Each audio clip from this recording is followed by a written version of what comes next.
उद्धवजी आणि राजसाहेब आपण इथे आलात त्याबद्दल मी आपले आभार मानतोच.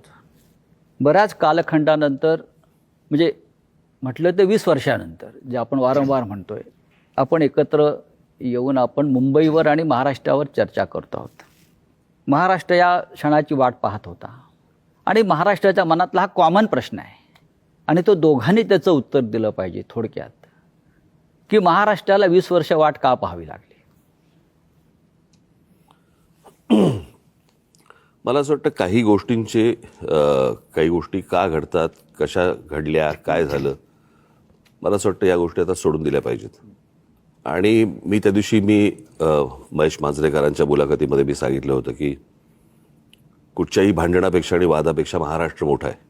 आणि आज संकट महाराष्ट्रावरती आहे, मुंबईवरती आहे, महाराष्ट्रातल्या अनेक शहरांवरती आहे. आणि जे संकट आहे हे मराठी माणसाला समजलेलं आहे की काय प्रकारचं आहे आणि काय प्रकारचं राजकारण महाराष्ट्रामध्ये सुरू आहे. मला असं वाटतं की ती एकच गोष्ट ही या एकत्र येण्याचं सर्वात महत्त्वाचं कारण आहे. आज हा आमच्या अस्तित्वाचा विषय नाही आहे, आज हा महाराष्ट्रातल्या मराठी माणसाच्या अस्तित्वाचा विषय आहे. या विषयात अनेक वर्ष मी बोलतोय, उद्धवही बोलतोय या सगळ्या गोष्टींमध्ये. परंतु आज अशा एका वळणावरती ही निवडणूक आणि महाराष्ट्र येऊन उभा आहे की ज्याला आपण अभी नहीं तो कभी नहीं हे जे आपण नेहमी म्हणतो, तर ही परिस्थिती आज मुंबईवरती येऊन ठेपलेली आहे, ठाण्यावरती येऊन ठेपलेली आहे. खरं तर बघायला गेलं तर MMR रिजनवरती येऊन ठेपलेली आहे. MMR रिजन मी मुद्दामून बोलतोय. आणि त्या सगळ्या गोष्टींसाठी म्हणून आज आम्ही एकत्र येणं गरजेचं आहे.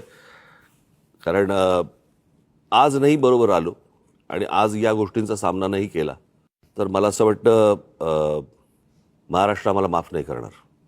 उद्धव साहेब, मला वाटतं राजसाहेबांच्याच भावना. मला असं वाटतं की राजने उत्तर जे दिले त्याच्यामध्ये एवढंच मी बोलेन, आम्ही 2 भाऊ एकत्र आलोय हा एक मुद्दा वेगळा आहे, भावनिक आहे. पण 2 भाऊ एकत्र येणं याचा अर्थ महाराष्ट्रातील प्रत्येक मराठी माणसाने एकत्र आलं पाहिजे. कारण महाराष्ट्र वाचवायचा असेल तर ठीक आहे, पक्ष, राजकीय मतं हे असतील, पण आपण मराठी आहोत, महाराष्ट्र आपला आहे. आणि आपण जर एकमेकांमध्ये वेगळ्या चुली मांडल्या तर महाराष्ट्र तोडणारे त्यांची पोळी भाजून जातील. पण एक प्रश्न कायम सगळ्यांच्या मनात आहे गेल्या 50-55 वर्षापासून तो आतापर्यंत.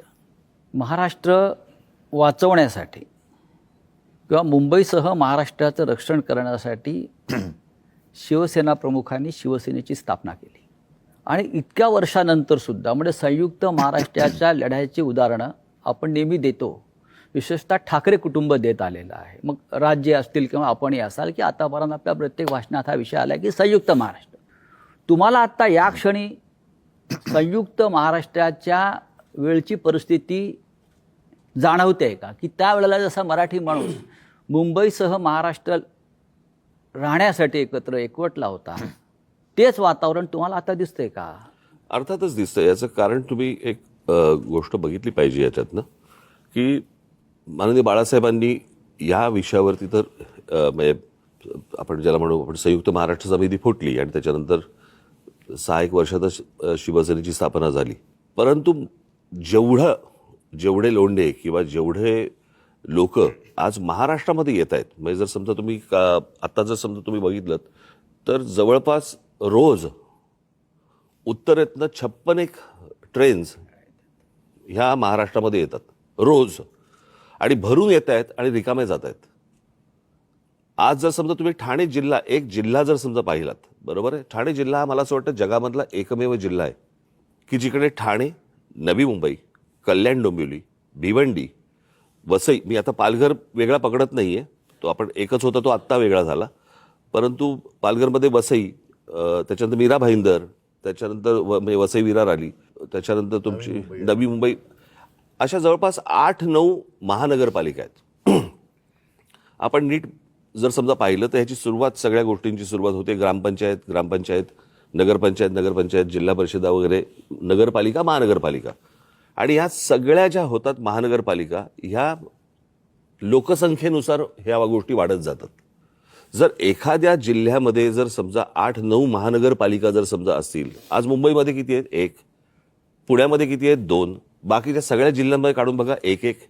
ठाणे जिल्ह्यामध्ये 8-9 महानगरपालिका, याचा अर्थ बाहेरून येणाऱ्यांचे प्रमाण आणि तेच प्रमाण मुंबईमध्ये वाढणं, नुसतंच मुंबईमध्ये प्रमाण वाढणं नव्हे, ज्या प्रकारची दादागिरी, की अशा प्रकारची वाक्य कशी येऊ शकतात की मुंबईचा महापौर आम्ही उत्तर भारतीय करणार, मुंबईचा महापौर आम्ही हिंदू करणार.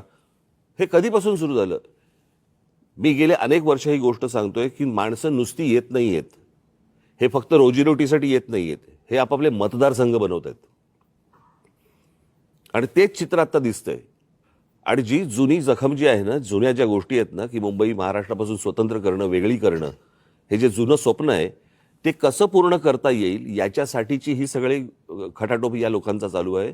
आणि मला असं वाटतं ते वातावरण जे संयुक्त महाराष्ट्राच्या वेळेला होतं, की जी मुंबई वेगळी करणं किंवा स्वतंत्र करणं किंवा गुजरातने मागणं, तेच वातावरण मला असं वाटतं आज आहे. आणि आज अशी परिस्थिती आहे, केंद्रात ते आहेत ज्यांची इच्छा आहे, राज्यात ते आहेत, आणि महानगरपालिकांमध्ये पण जर उद्या ते आले तर मला असं वाटतं आपण त्याच्यानंतर मराठी माणूस काहीच करू शकणार नाही. आणि ह्या सगळ्या गोष्टीकडे हतबलतेने पाहणं, हे मला असं वाटतं हे काही आमच्याकडनं होणार नाही.